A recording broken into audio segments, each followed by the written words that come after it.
Assalamualaikum warahmatullahi wabarakatuh. Anak-anakku angkatan 58 yang kami banggakan.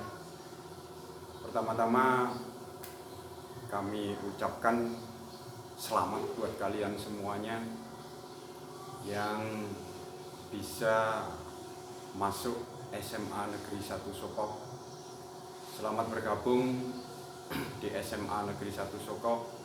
Semoga langkah kalian dalam menuntut ilmu di SMA Negeri 1 Soko bisa nantinya akan mendapatkan ilmu yang bermanfaat baik agama, bangsa, dan negara. Dan semoga juga kalian bisa mengukir prestasi kalian di SMA Negeri 1 Soko. Yang pastinya semoga langkah kalian bisa membawa keluarga kalian, mengangkat derajat keluarga kalian, terutama kedua orang tua kalian, yakni bisa membanggakan kedua orang tua kalian. Anak-anakku angkatan 58 yang kami banggakan. Pertama, sebelum nantinya kita membahas materi kalian, materi kelas 10 baik semester 1 maupun semester 2, dan kami semuanya Bapak dan Ibu guru melakukan langkah apapun itu demi kalian atau mengantarkan kalian menuju kesuksesan. Ada yang melewat daring, Google Classroom ataupun yang lainnya. Yang penting Bapak dan Ibu guru bisa maksimal menyampaikan ilmunya, mentransfer ilmunya demi kalian semuanya. Sebelumnya Bapak ingin memperkenalkan diri Bapak. Untuk nama Bapak Muhammad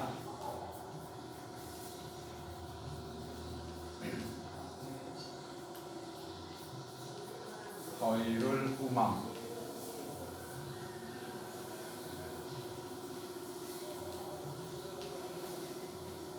Nama Bapak Muhammad Khairul Umam, dipanggil Pak Umam. Untuk alamat, Bapak tinggal di Dusun Tegalsari, Desa Njapon, Kecamatan Mojoanyar. Yang pasti kabupatennya adalah Kabupaten Mojokerto. Kalau dari terminal bus Mojokerto arah Mojosari ke arah timur kisaran 300 meteran, di situ ada SDN Njapon, ambil arah kanan kira-kira 300 meteran juga ada sebuah gapura masuk dusun. Di situ ambil arah kiri, di situ sudah termasuk lokasi daerah Bapak. Insya Allah dari situ ada yang kenal, mungkin ada yang juga tidak, tapi insya Allah banyak yang kenal. Tanya nama lengkap juga boleh, atau Pak Umam gitu aja, insya Allah daerah situ sudah banyak yang kenal. Monggo mampir silahkan untuk mempererat hubungan kita, karena nantinya juga ada hubungannya dengan materi kita. Putra Bapak yaitu 2, laki-laki kedua-duanya. Yang satu usianya kisaran 10 atau 11 ya, 10 tahun. Yang satunya usianya 8, yaitu terpaut 2 tahun. Mungkin itu saja perkenalan dari Bapak. Semoga langkah demi langkah nantinya kita lebih kenal lagi, karena ada ungkapan tak kenal maka tak sayang. Mungkin itu saja perkenalan Bapak, perkenalan dari Bapak. Adapun materi kalian yang pertama,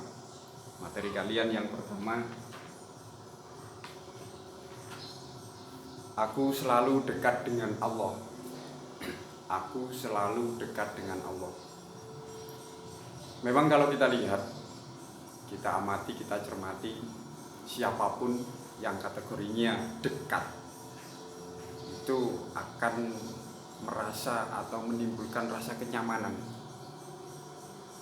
Seorang murid dekat dengan gurunya, maka rasa nyaman, rasa tenang, tentram akan didapatkan oleh murid tersebut. Begitu pula seorang anak dengan orang tuanya, kalau dekat itu rasa nyaman pun akan didapatkannya. Tapi kalau dengan orang tuanya sudah tidak ada rasa kedekatan lagi, maka rasa kenyamanan itu akan hilang. Begitu pula seorang pekerja atau karyawan, buruh pabrik dan lain sebagainya dekat dengan atasannya, rasa nyaman juga akan didapatkannya. Kalau kalian seorang murid dekat dengan gurunya, berangkat ke sekolah juga nyaman, transfer ilmu juga nyaman, mendapatkan ilmu atau ketika kalian berhadapan juga nyaman karena ada unsur kedekatan dengan seseorang. Begitu pula kita, kalau kita sebagai makhluk Allah terus dekat dengan Sang Pencipta, rasa nyaman itu juga akan kita dapatkan dalam menjalani kehidupan ini. Meskipun toh terkena ujian atau musibah, sebesar apapun musibah atau ujian yang diberikan kepada kita, itu rasa nyaman yang akan kita dapatkan. Karena apa? Karena kita dekat dengan Sang Pencipta atau dekat dengan Allah. Nah, seseorang yang ingin mendekatkan diri dengan Allah itu banyak langkahnya. Ada kalanya yang pertama yaitu dengan zikir. Dengan berzikir orang bisa merasa nyaman atau bisa menuju untuk mendekatkan diri kepada Allah. Zikir artinya adalah ingat. Kita tahu bahwasannya ingat atau zikir ini ibadah yang tidak terlalu atau banyak syarat rukunnya. Karena zikir tidak seperti sholat, seperti ibadah sholat, puasa dan lain sebagainya yang membutuhkan syariat-syariat pada saat itu. Tetapi zikir dimanapun, kapanpun itu bisa kita lakukan. Yang penting connect hati kita, pikiran kita dengan Sang Pencipta. Ingat, kalau memang kategorinya kita selalu ingat, dengan orang tua sajalah, kita selalu ingat kepada orang tua. Mau melakukan hal yang tidak disukai oleh orang tua kita, kita ingat kepada orang tua kita. Kita tidak mungkin melakukan hal yang semacam itu.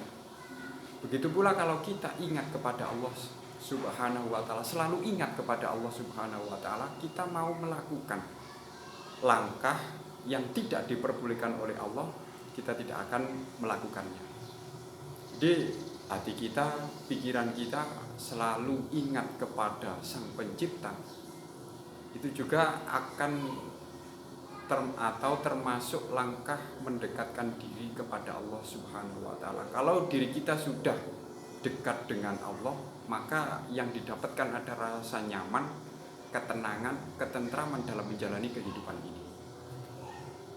Itu adalah salah satu langkah orang bisa mendekatkan diri kepada Allah. Adapun yang kedua, langkah yang ditempuh oleh seseorang untuk mendekatkan diri kepada Allah Subhanahu wa ta'ala adalah tafakkur.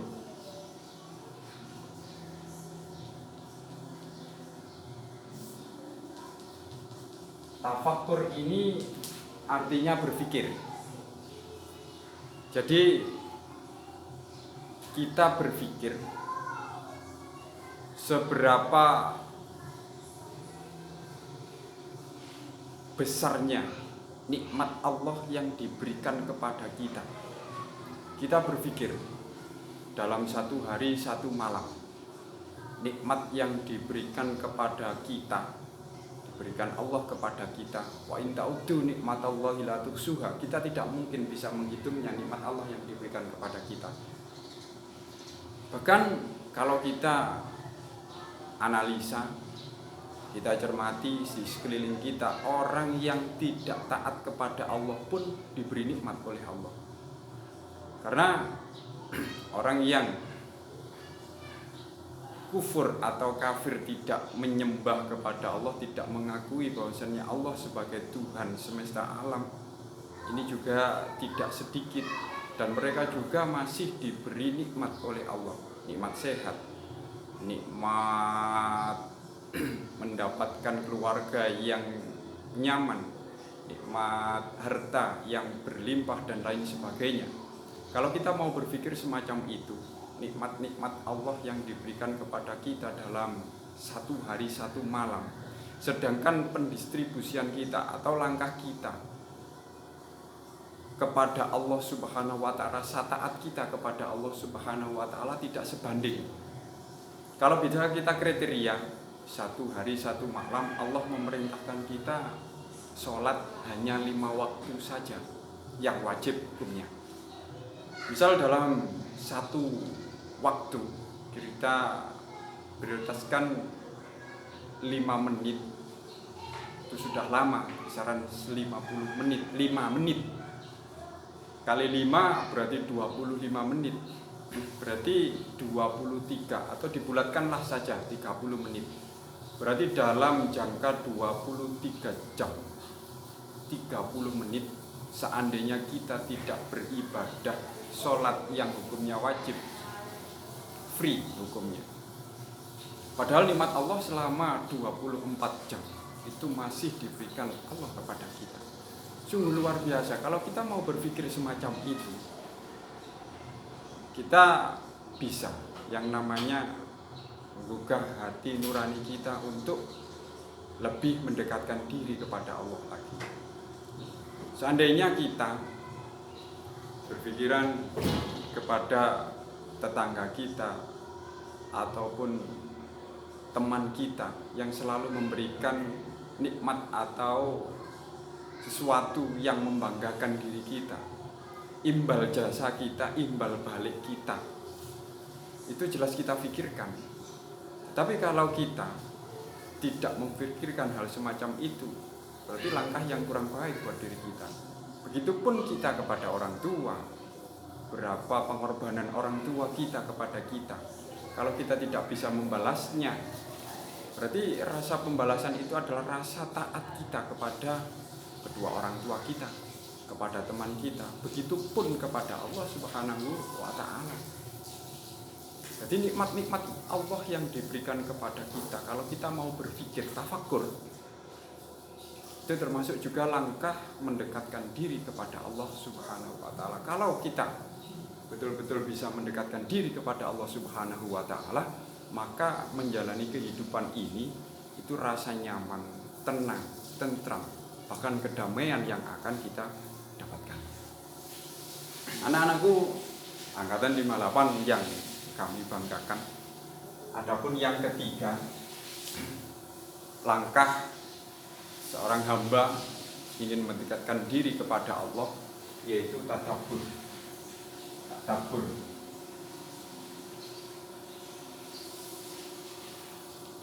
Yang artinya adalah angan-angan.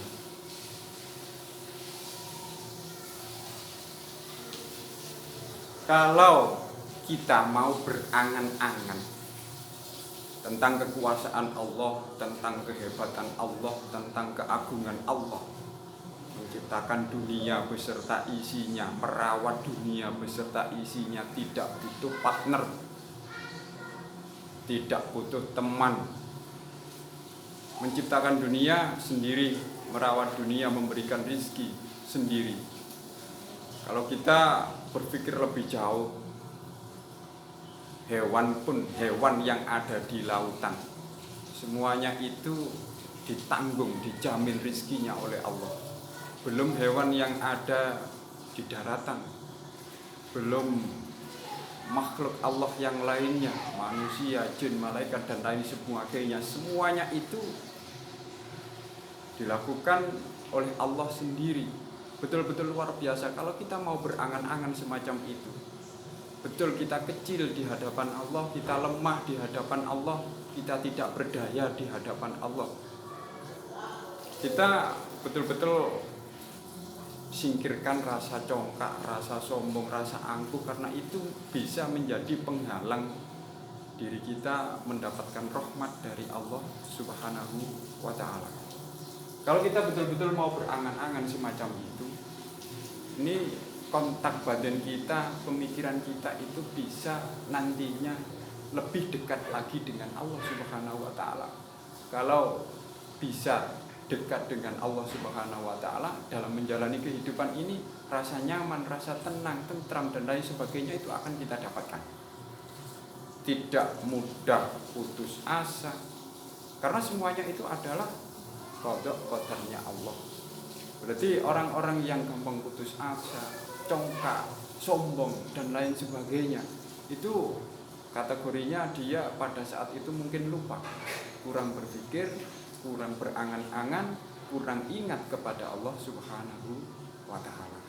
Adapun yang keempat, ada kalanya orang itu bisa mendekatkan diri kepada Allah Subhanahu wa ta'ala gara-gara terkena musibah.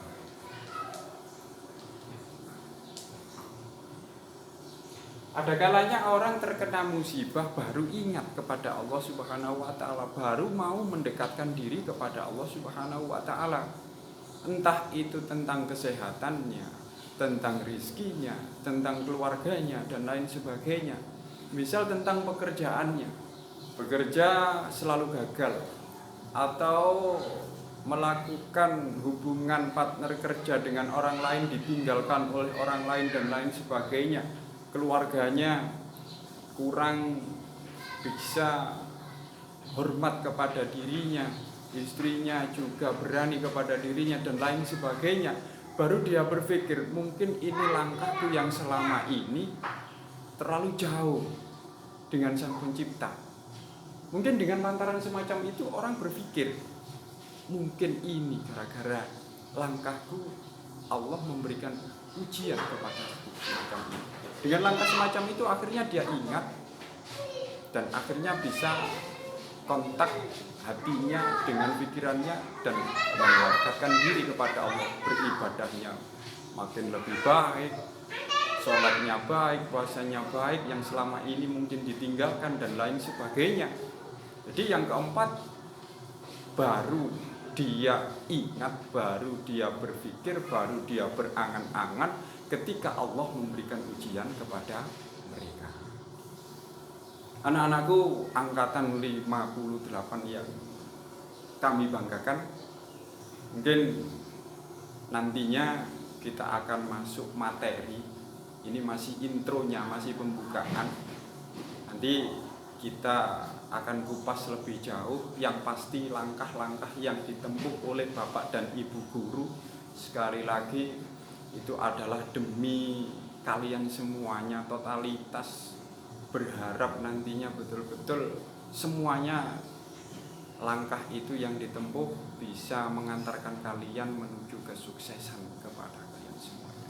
Mungkin itu saja, nanti kita lanjut pada sesi-sesi yang berikutnya. Kurang lebihnya Bapak mohon maaf yang sebesar-besarnya. Assalamualaikum warahmatullahi wabarakatuh.